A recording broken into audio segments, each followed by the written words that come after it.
All right, guys, I'm leaving this effing high power at this campsite, and if you find it within 24 hours, you get to keep it. That's a joke.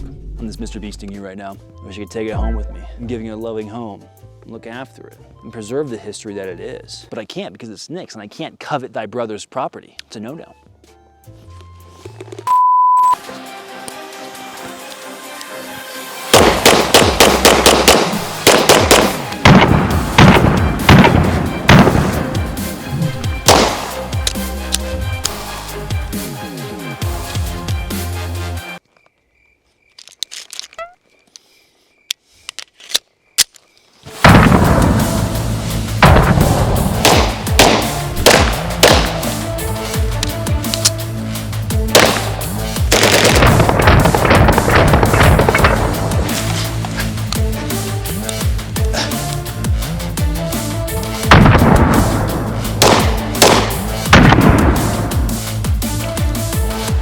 Got him.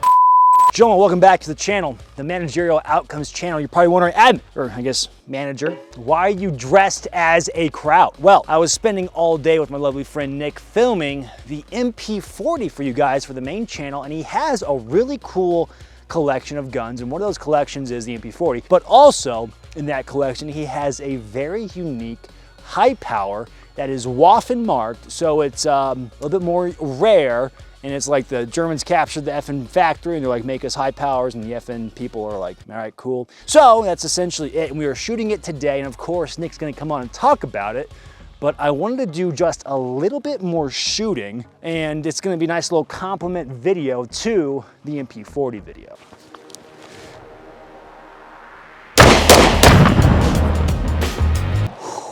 You see that? Watch me hit that drive.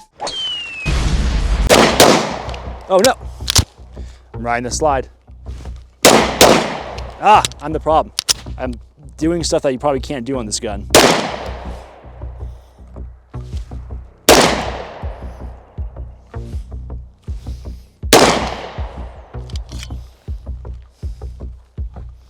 Gun's old.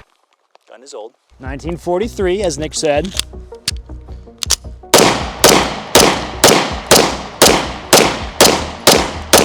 Pretty sick.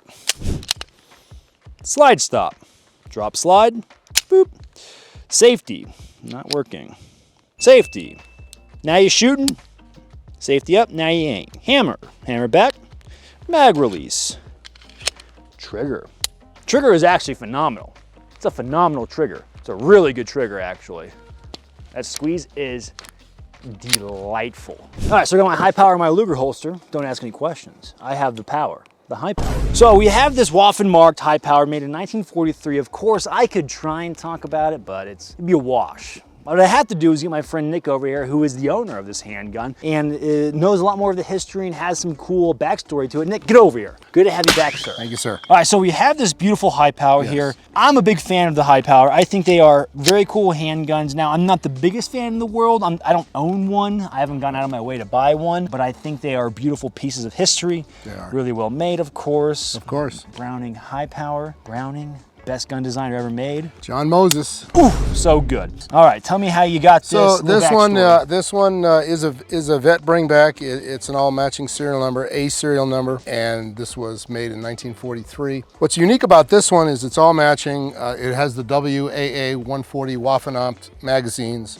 and the holster, which was made by CIG 1943, is named to an SS Soldaten. It's very hard to see, and I don't have the whole sentence in there, but I can see one lightning bolt and Schutz, which is a rifleman in the SS, and the first name Hans. This is named to an SS soldier. And the holster itself is original, correct? Original holster, CIG holster, 1943. It has two matching not matching magazines, but WAA 140, which is correct for the 1943 Waffen. And of course, you know it's a high power holster because the magazine well is twice as thick. So this was captured as a full rig and brought here. The earlier high powers, earlier in the war, had wood grips, and then toward the end of the war, they went to plastic. Yeah. So it's a good bore. It's an excellent weapon. It still does the job. People are gonna freak out that I did this. Oh no, you can't do that. Can't do what? Look down the barrel. Oh.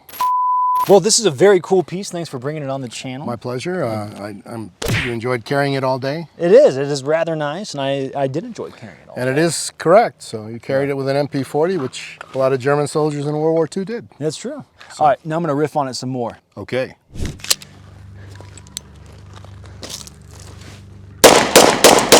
Mozambique! Die sind so deutsch wie dieser Scotch. A-Zone, A-Zone. POV, I caught you and must now tell you about the channel sponsors. This video is sponsored by Americana Pipe Dream Apparel. Fantastic young Zoomers getting after it in the military space. Now, they don't have much German equipment in the way of World War II stuff, but they do have some German stuff that often comes down the pipeline. And I don't know, actually, by the time this video comes out, they may have more World War II stuff. So what you want to do is go check out that website, hit up their mailing list, be in the loop with what they have going on. And I just really appreciate Americana Pipe Dream Apparel very much. They have supported the channel through thick and thin, and I love them dearly. They are my favorite young Zoomers. We also have to thank Optics Planet for supplying the channel with optics, lights, lasers, etc. Really helps out because, funny enough, as a gun tuber, it is easy to acquire guns. It is harder to acquire the attachments for said guns. So, a big thank you to those guys. If you find yourself in a room with them, make sure you use the code ADMIN7 for 7% off the entire store. Not a bad little deal. The entire store. They are helping us put money back in your pocket. Thank you, Optics Planet. Very kind. Okay, now the thing is I'm not a high power expert and I did very little homework in preparation to talk about this particular handgun. So I'll riff on it to the best of my ability, but keep in mind, I may get something wrong, but I shouldn't, because this is all gonna be from a personal preference standpoint, just shooting it just a little bit. Now, if I had to go into World War II and pick a handgun, I would probably pick a high power. I think that's the most modern-esque handgun you could get for the era. 9mm double stack, 15 rounds, I think, what, 14 in the mag and then 1 in the chamber, and that's pretty much Glock 19 capacity. A little bit heavy, because it's all the metal and the wood, but not terrible whatsoever. I think it's more practical than, say, the 1911, but I mean, of course, the 1911 won World War II single-handedly, so that's a little injustice to the 1911. But overall, I will say ergonomically, the gun is fantastic. Sits in the hand really nice. I was having some feeding issues. Maybe I was just being a little sissy girl limp wristing it. Real quick manual of arms, mag catch. All right, drops the mag. You can see the magazine. We have our slide stop lock. All right, there you go, drop the slide. And then we have our safety back here. So you can always have the hammer back, pull the gun out, ready to use or target shoot, drop that safety, and she is good to go. Pretty freaking simple. The sights themselves are like an OG 1911, very thin irons. You ain't seeing nothing at night with these bad boys. You just guess shooting. I wish the high power was more prevalent today. I know certain companies were bringing them back. I believe Springfield brought back a high power. Asterisk this in, I'm totally blanking if FN is bringing back a high power. I could have swore they were. But what I would love to see on the modern market is a high power of modern variation where it has cuts where you can mount a weapon light and then it has a cut for a red dot sight. I think that would be pretty freaking sweet, and of course threaded barrels and the such. Now, I know buddies, I have friends such as Firing Device M57 Electrical who sent off his high power to get tricked out, and it actually looks pretty cool. Some would call it heresy, but when it's your property, you can do whatever you want with it. So I kind of dig it. I respect it. Would I do it? I don't know. I don't know if I have the gall or the gumption, but I did think I would. But he had it all tricked out, and I think that's cool. I think that would bring the high power into the modern era. I also would like a decocker for it. But overall, I think the gun for the era, very impressive. Of course, that's just John Moses Browning doing his thing. So, what can you say? Now, the added lore and the added history, I can't believe I just said lore in reference to history, that's embarrassing. The added history of the high power factory in Belgium getting captured by the Germans. It's Belgium, right? That is correct. Yeah. And most of the captured high powers went to the SS and Fallschirmjäger. I do like the history that the Germans captured Belgium and then they made the Belgians make the high power for them. But of course, those high powers going to the SS and the Luftwaffe.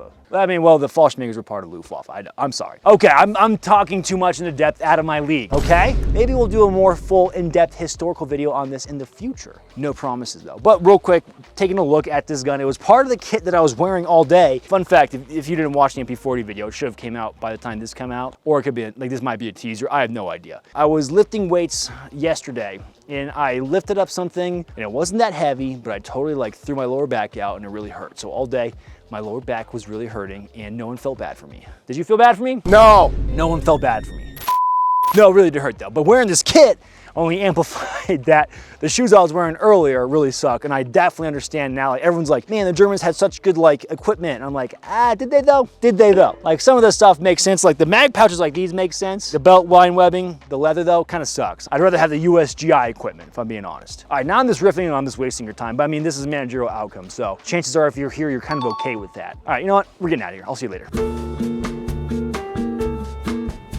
I can't believe I just said lore in reference to history. That's embarrassing.